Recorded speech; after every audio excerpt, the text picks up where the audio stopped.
BJP ने भी 2024 की रणभेरी बजा दी है। बेंगलुरु में विपक्षी बैठक के समानांतर बीजेपी ने भी सोमवार को एनडीए के घटक दलों की बैठक बुला ली है। कोशिश एनडीए के कुनबे को बढ़ाने की है ताकि लोकसभा चुनाव में विपक्ष के बढ़ते कदम को कमजोर किया जाए, देश की सत्ता पर एक बार फिर से कब्जा जमाया जाए।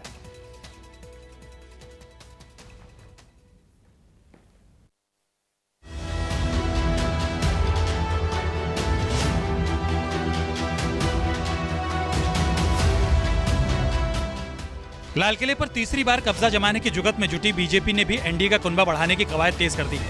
18 जुलाई यानी मंगलवार को दिल्ली का अशोका होटल में शाम 5 बजे एनडीए की बैठक होगी, जिसमें पीएम मोदी भी शिरकत करेंगे। संसद के मानसून सत्र से ठीक पहले होने वाली इस बैठक का मकसद ये दिखाना है कि जहां मोदी विरोध के नाम पर विपक्षी दल इकट्ठे हो रहे हैं, वहीं पीएम मोदी के समर्थन में भी कई दल बीजेपी के साथ हैं। तैयारी देखकर यही लगता है कि संख्या बल के हिसाब से एनडीए विपक्ष पर भारी पड़ेगा। बेंगलुरु में विपक्ष की 24 पार्टियां इकट्ठा होंगी, वहीं अशोका होटल में एनडीए के करीब 38 दल जुटने जा रहे हैं। हालांकि इनमें कई ऐसी पार्टियां भी हैं जिनकी ताकत संसद में नहीं है।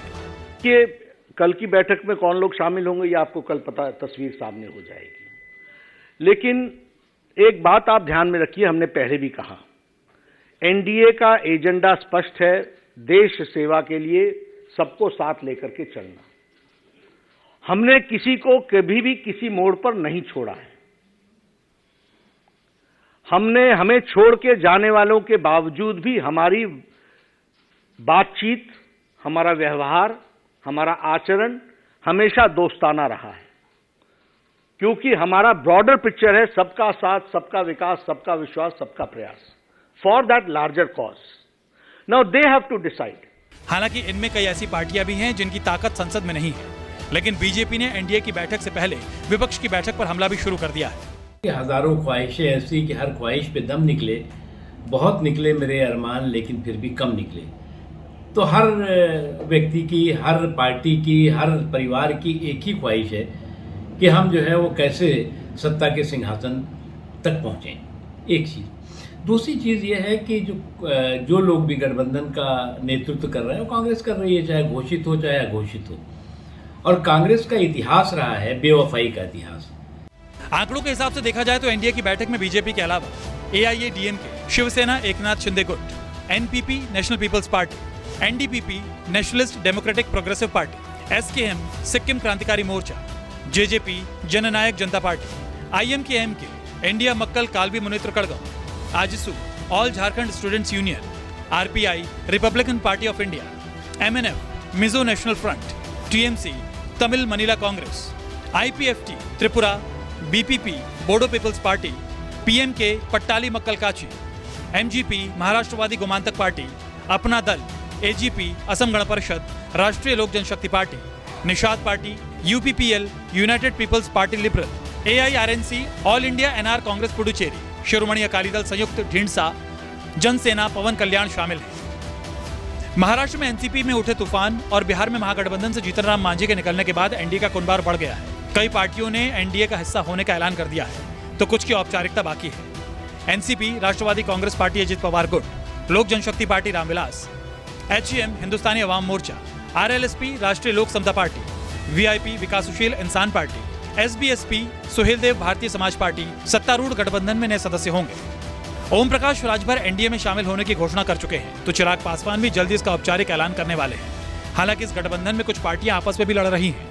चिराग पासवान और उनके चाचा पशुपति कुमार पारस लोकसभा सीट को लेकर अलग अलग बयानबाजी भी कर रहे हैं। भाई घर का बेटा है, हर कोई चाहेगा कि घर का बेटा आगे बढ़े, और हूँ मैं घर का बेटा। देखिए, मैं जरूर चुनाव लड़ूंगा, मतलब लोक जनशक्ति पार्टी रामविलास जरूर चुनाव लड़ेगी। अभी अंतिम फैसला मैं, माँ, कौन, यह अंतिम फैसला पार्टी को लेना। हाजीपुर में चिराग पासवान का क्या है? चिराग पासवान सांसद 2014 में जमुई से हुए। जमुई की जनता पूछ रही है कि तुमको हमें सम्मान दिए, मेंबर ऑफ पार्लियामेंट बनाए, और 9 बरस के बाद जमुई की जनता को छोड़ के तुम क्यों जा रहे हैं? जहाँ तक हाजीपुर का सवाल है, मेरा गठबंधन किससे है बताओ? मेरा गठबंधन किससे है? मेरा गठबंधन भाजपा से। सवाल है कि 2019 के लोकसभा चुनाव में अपने दम पर बहुमत हासिल कर चुकी बीजेपी को छोटे दलों की दरकार क्यों हुई? क्या विपक्षी दलों की एकता बीजेपी को परेशान कर रही है? चुनाव के जाति अंक गणित और क्षेत्रीय दलों की भूमिका भी समझ में आने लगी है। बीजेपी को ये लगने लगा है कि बिना इसके काम चलने वाला नहीं है। यही वजह है कि तमाम छोटे दलों, क्षेत्रीय दलों को एनडीए में शामिल करके अपनी ताकत बीजेपी लगातार बढ़ा रही है। कल बैठक भी होनी है, क्योंकि ये सबको पता है कि चुनाव का अपना एक जातीय अंकगणित है, जिसके बिना किसी का भी काम नहीं चलता। हालांकि बीजेपी को यकीन है कि सिर्फ पीएम मोदी के चेहरे पर ही 2024 की चुनावी नैया पार हो जाएगी। लिहाजा नए साथियों को जोड़ने का मतलब ये कतई नहीं निकाला जाना चाहिए कि मोदी मैजिक कमजोर पड़ गया है। आदरणीय मोदी जी का प्रारंभ से एक उन्होंने देश को मंत्र दिया है, सबका साथ, सबका विकास, सबका विश्वास, सबका प्रयास। हम हिंदुस्तान के 140 करोड़ लोगों का विश्वास प्राप्त करना चाहते हैं। उनको सबको इकट्ठा करके देश की जो तकदीर है, देश की जो तस्वीर है, देश का चित्र, चरित्र, चाल, चेहरा, स्वभाव, चिंतन की दिशा, ये सब बदलना चाहते हैं। तो हमारी इस मुहिम में जो भी हमारे साथ खड़े होंगे, हम उनका स्वागत कर रहे हैं। हालांकि एक तरफ जहां एनडीए के कुनबे के मजबूत होने की बात कही जा रही है, लेकिन एनडीए से बाहर जा चुके कई पुराने सहयोगी ऐसे भी हैं जो घर वापसी को तैयार नहीं है। बीजेपी अपने सहयोगियों के साथ दिल्ली के अशोका होटल में एनडीए की बैठक के नाम पर बैठेगी और ये दिखाने का प्रयास करेगी कि देश के तमाम राजनीतिक दल और जनता का विश्वास पीएम मोदी और बीजेपी पर है। लेकिन सच्चाई ये भी है कि जनता दल यूनाइटेड, टीडीपी और अकाली दल, जो बीजेपी के सबसे पुराने सहयोगी हैं और एनडीए में थे, वो वापस नहीं आ रहे हैं। पंजाब में बीजेपी अकेले चुनाव लड़ेगी।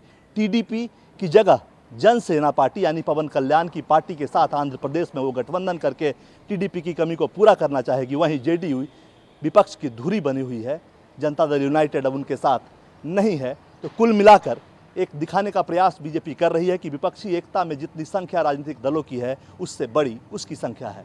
कैमरामैन संजय के साथ कुमार गौरव, न्यूज़ 24 दिल्ली।